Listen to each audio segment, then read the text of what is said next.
Hey guys, welcome to Reading with Mo and my first anticipated video for the year of 2021, talking about all the books that I'm excited that are coming out in the month of January. Before we get into them, two things. One, there are a lot of books coming out in the month of January and I didn't want to cut any of these books off of the list, so I'm not going to give too in-depth synopsises on each of these. I'm going to try and keep it really quick and brief, and then if you want to, you can always, research more into any of these books if there's ones that you're interested in reading. Also, the second thing before we get into the books is, with the pandemic and everything, these release dates of books can change, so I'm not going to say what date they're coming out in. Right now, as of recording this video, these books are set to come out in January, but things, can change on a daily basis, so maybe some of these books end up having dates that get pushed back, but as of right now, this is the books that I'm excited for that are coming out in the month of January. First off, I want to start out with a couple of books that I received review copies of. So the first one is The Push by Ashley O'Drain. This one is like a family psychological drama. So the mother in this book, she feels like something is wrong with her child. Like, she doesn't understand, but everyone is like, this is in your head. Your child's completely fine. The dad thinks that she's just making this up. She doesn't have a connection with her daughter, but she ends up having a son and it's completely different. Like, she has a very strong connection with her sons. This sounds like a very good family drama type of book.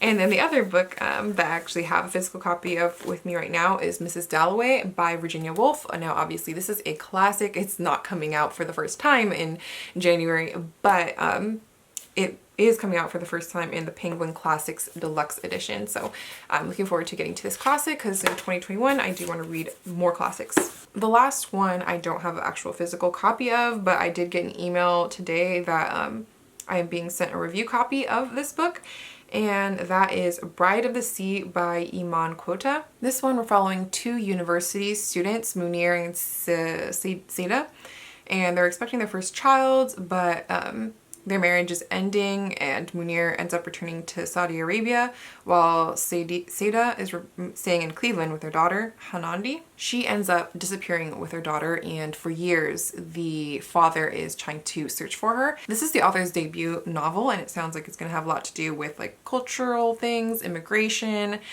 religion and family, all those types of things I like to hear when I'm looking into reading like a literary fiction type of book. Next we have Black Buck by Matteo Ascaripour, and this is the author's debut novel. This one is described as like a satirical, almost comedic type of book, which isn't something I typically reach for, but the synopsis of this one was really interesting to me. So it's kind of supposed to be a little bit of like Wolf of Wall Street. So we're following this young man and he's given a shot at stardom. He is the only lone black salesman at a mysterious cult-like but wildly successful startup, and nothing there is what it seems like. Next we have One of the Good Ones, and this one is written by a sister author-writer duo, Meka and Maritza Mulit. This is a young adult book, and they also wrote Dear Haiti, Love Elaine, which I haven't gotten to, but that book is one that I would like to eventually get to as well. And this one is looking at the impact of prejudice, so we're following a teen social activist and history buff was killed under mysterious circumstances at a social justice rally and ends up becoming immortalized, and her family are dealing with the grief afterwards. And I think specifically we're following Happy, who is her sister, and she's kind of questioning the way her sister is being remembered as this like perfect angelic person, which she's questioning why her sister's being so idealized. Next, we have another young adult book, and it's called Roman and Jewel by Dana L. Davis, this one. So this one is described as Romeo and Juliet getting the Hamilton treatment, which I'm not like the hugest Romeo and Juliet fan, but I did really love Hamilton, so kind of made me interested in seeing this one. It's supposed to be like a romantic novel. We're following two main characters who are part of the production of one of Broadway's like hottest new shows called Roman and Jewel, which is a Romeo and Juliet inspired hip opera with a diverse cast and modern twist on the play. I think just because I've watched Hamilton now at least a couple times already this year, this book really appealed to me. And next we have Slash and Burn. This one is a book in translation, which is also something I'm looking to read more of in 2021. The author is Claudia Hernandez and the translator is Julia Sanchez. I don't really know too much about this one, but I do know that this one is following a woman who's fighting to keep her daughters safe. She's going through some type of war. I'm not sure which country this is supposed to be taking place in. But she's dealt with war growing up in her life, and also she's trying to somehow be, I think, reunited with her daughters. I think somehow they've ended up becoming separated. Next we have a young adult nonfiction book, and this one is The Awakening of Malcom X by Ilyasah Shabazz and Tiffany D. Jackson. I do love Tiffany D. Jackson's books, so that kind of was one of the things that got me interested in looking into this one. This is actually co-written by her, and the other author that I mentioned, Ilyasah Shabazz, is his daughter. So this one is looking at the years of Malcolm X's life during the times that he was in jail when he was an adolescent. I haven't read the actual autobiography of Malcolm X yet, so I feel like I would probably, I don't know if I would read that one first and then this one, but I kind of feel like I would probably read his autobiography first before I would read this one. But if you have read his autobiography already, I feel like this would be a very nice like companion novel to read, especially since it's co-written by his daughter. Next we have When You Look Like Us by Pamela N. Harris. This is also another young adult book, and this is the author's debut novel. In this one, we're following a boy who's taking up the search for his sister. So she goes missing from the neighborhood where Black girls' disappearances are too often overlooked, and it's described as good for fans of Jason Reynolds and Tiffany D. Jackson. So that's all I have to hear to know that I want to read this one. Then we have Angel of Greenwood by Randy Pink. This is another young adult book. I don't really read a ton of young adult books, but there's just a lot that are coming out in the month of January that I'm really interested in reading. Specifically, I like ones that are relevant to topics and issues that are going on now, and also that kind of highlight and bring stories that are historical more into like modern day and bring more awareness to them. So in this one, it's a historical young adult novel that takes place during the Greenwood massacre of 1912 in Tulsa, Oklahoma, or it was also known as in the area that was also known as Black Wall Street. And we're following 17-year-old Isaiah. He is a big follower of W.E.B. Du Bois. And then we're following also 16-year-old Angel, and she's more of a loner and people see her as a goody-goody, but she has a very interesting family dynamic that's going on. It's like on the sadder side, and she's a follower of Booker T. Washington. So definitely there are different kind of thought paths of where they think Black people should be as far as like claiming their place as being equals with others, or you know, slowly over time without much forced conflict being able to have less racism be prevalent in their area. And then we follow them going through those events, like I said, those historical events of the Greenwood massacre of 1921. I love the cover on this book as well. I mean, so many of these I love the covers of, but I think this one is really nice too. As well as the next one I'm going to talk to you guys about, and that's Concrete Rose by Angie Thomas. This is probably one of my most anticipated books for the year for sure. I've pre-ordered the audiobook of this on Audible so that I can listen to it right when it comes out, because I have no faith that my library will let me get to this at any recent time, because I know so many people are going to be trying to read this. And this book takes place in Garden Heights, which, if you're familiar with Angie Thomas's books, is where they take place. And so I think it's really cool that she's incorporating different characters. So we're going back in time to 17 years before the events in The Hate U Give happen. And we're following a 17-year-old Maverick who,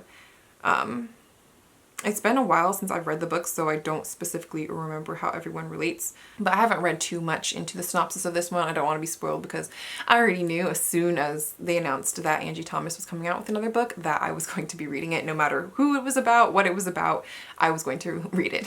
Next, we have Every Single Lie by Rachel Vincent. This one is another young adult book. In this one, we're following book that's kind of around the theme of like social media and how people kind of give you more of half-truths. You don't see the full truth on social media. So one girl, she has this like shocking discovery. She finds a dead body of a baby in her high school locker room, and it ends up like shaking the entire community. People think that it's like her kid that she was hiding the dead body of in her locker, and she ends up finding the newborn baby in a gym bag that belongs to her boyfriend, and it's in the bottom of her locker. So there's all these crazy rumors that are going on, and she's having to figure out what's happened. So this kind of is a little bit more on the thriller mystery side of young adult, so I'm excited to hopefully get to that one some point next year. And then we have another mystery thriller, but this one is an adult one. It's called Surrender the Dead by John Burley. This is one of those like small town psychological family drama books. That are the ones I tend to like more when I'm reading mystery thrillers. And so we're following our main character Erin, and she's having to return back to the town that she grew up in after she vowed that she never would. When her father like urgently is calling her to come back. Her mother had actually ended up disappearing 2 decades ago with no explanation. But since then they found I think like another body, and there's a lot of evidence and things pointing to that it might be her dad that had something to do with this, and with other, I know there's at least one other body, but there could actually be, I think there was more people that had gone missing from their small town that was just very suspicious and unusual, but they were never able to figure out what had happened and what it was. Then we have another mystery thriller. This one is called The Perfect Guests by Emma Roos. This author also wrote The Au Pair, which I didn't read that one, but this one is supposed to be taking place on like a big estate, and we're following an orphan girl who's caught in a web of lies. So it takes place in like dual timelines. One of them is in 1988 and the other one is in 2019. This one has to do something with games. So in 1988, we're following a 14-year-old girl, and she goes to stay in this manor at Ravenhall, and the family's welcoming and stuff, but they ask her to play this game with her daughter, and then nothing is ever the same. So similarly in 2019, our main character, she's like a struggling actress, and she takes this gig pretending to be a guest at this weekend party that's happening at the same estate. And she has been given the role that she's to play while she is at this party. And then it turns out again that some type of game is being played, but this time it's not. It's a little bit more sinister or something, but this sounded very interesting. This sounds like it'd be a very good like movie or something. Next we have Yellow Wife by Sidika Johnson. This is one I'm hoping I can get a copy of through my library, so if I'm lucky enough to get a copy next month. And this one we're following an enslaved woman, and she's forced to barter love and freedom while living in one of the most infamous slave jails in Virginia. I don't want to read too much into this one. That's enough for me to know that it's something that I was wanting to read. Next we have a science fiction young adult novel. It's called Rise of the Red Hand, The Mechanist. So I don't know if maybe this one is going to be like part of a series, but it kind of seems like it. This one's supposed to be like a imagined future of climate change in South Asia specifically. We're following a girl who lives on the streets, and she's turned into a revolutionary, and we're also following the hacker son of a politician who is very disillusioned, and they both are trying to take down a government that says is technocratic, which I've never heard of that word before, but I'm assuming means very much technology. And basically they sacrifice the poorest citizens to build up their utopia. So the whole of South Asia province is split into 2 areas. There's the uplanders who have like the luxurious life, and then outside there's the poor, discarded people of society. I'm sure these 2 characters that I mentioned before will have to somehow team up to take down this whatever is happening that's going on this bad. I explained that terribly, but there was a very long synopsis, and I didn't want to read the whole thing to you guys in case it had spoilers, and I didn't want to spoil myself too much. And so next we have The Divines by Ellie Eaton. This one is the author's debut novel, and this one is set at a secluded boarding school, which I do tend to like that setting in novels, and it's looking at the destructive relationships between teenage girls. This one is going back and forth between like Los Angeles in present day and Britain in the 1990s, because I think we're also following these group of women who went through this elite boarding school, but years later they're now in their 30s, and there was some sort of scandal that happened that is kind of going to reunite them and bring them all back together again, and have to question like some things that went down, or I guess that happened while they were at the boarding school. Next we have a nonfiction book, and this one is called The Doctors Blackwell, How 2 Pioneering Sisters Brought Medicine to Women and Women to Medicine by Janice P. Nimura. I have heard of Elizabeth Blackwell before. I haven't read a book that was specifically about her and the innovations and things that she made as far as medicine. I've read just like small little like bios of her in other books where they talk about just like a whole bunch of people. So I thought it would be interesting to read specifically about her and her sister, because they both were able to make an impact in the medical fields, especially like in the 1800s. That was not very much heard of, especially for women. So I'm definitely interested in picking this one up. Next, we have The Rib King by Lady Hubbard. So this one is compared to Upstairs, Downstairs meets Parasite, and I didn't read too much into this one because I didn't want to get spoiled, but we're following August Sitwell. So for 15 years, he's an African-American man who has worked for this white family who basically took him in as an orphan and gave him a job. I think similar to Parasite, it's going to be a lot of looking at like certain stereotypes, specifically in this book with like painful African-American stereotypes, and kind of just a critique in general on race, class, privilege, ambition, exploitation, all those things that are very prevalent in America's history and society. Next, we have Burnt Sugar by Avni Doshi. So I think this book actually has already been out, not in the United States, because it was shortlisted for the 2020 Booker Prize, and this one is the author's debut like literary fiction novel. This one takes place in India, and this one is about mothers and daughters and obsession and betrayal. We're following Tara, who she ended up abandoning her marriage when she was in her youth, and she joined an ashram. She ends up becoming a beggar, mostly just to spite her parents, who are very affluent, and she spends a lot of years being homeless. She ends up having a daughter. Her daughter's name is Antara, and we end up looking at the relationship of their relationship between them as like a mother-daughter relationship. Next, we have another mystery thriller, and this one is If I Disappear by Eliza Jane Brazier. In this one, we're following Sarah, and her favorite true crime podcast host goes missing, and I like mystery thrillers that kind of are around the theme of something to do with the podcast. And so she sets out into the wild backcountry of Northern California to figure out what's happened, pretty much. And I think besides just this book being around podcasts, which is something I like in mystery thrillers, this book is set in Northern California, which is very close to where I live. So I think that it would be interesting to read a thriller set in that area, because maybe it'll like go to places and things that I'm familiar with. I think that'd be kind of cool. Then last but not least, we've made it to the final book. I know this has been so many books. This is probably the most that I've mentioned in one of these videos before, but like I just want to give you guys all the options of things that are coming out next month. So this one is The Hare by Melanie Finn. We're following Rosie, who has a scholarship to go to art school in New York in the 1980s. She ends up meeting this older man who's like 20 years older than her, and he's part of more of like the upper crust New England society. All of that, and they end up having a relationship, and it goes from there. I don't want to give away too much of obviously what happens throughout the book, but there's a lot of things that happen.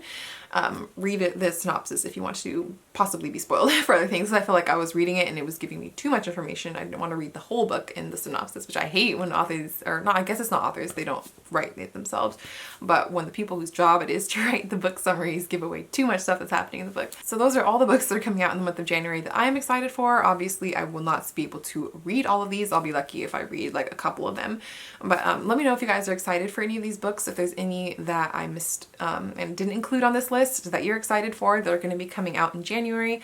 And that's it for this video. Check out my Instagram account. I have a Bookstagram now if you want to keep a little bit more updated on my reading and stuff. I'm trying to post on there at least once a day.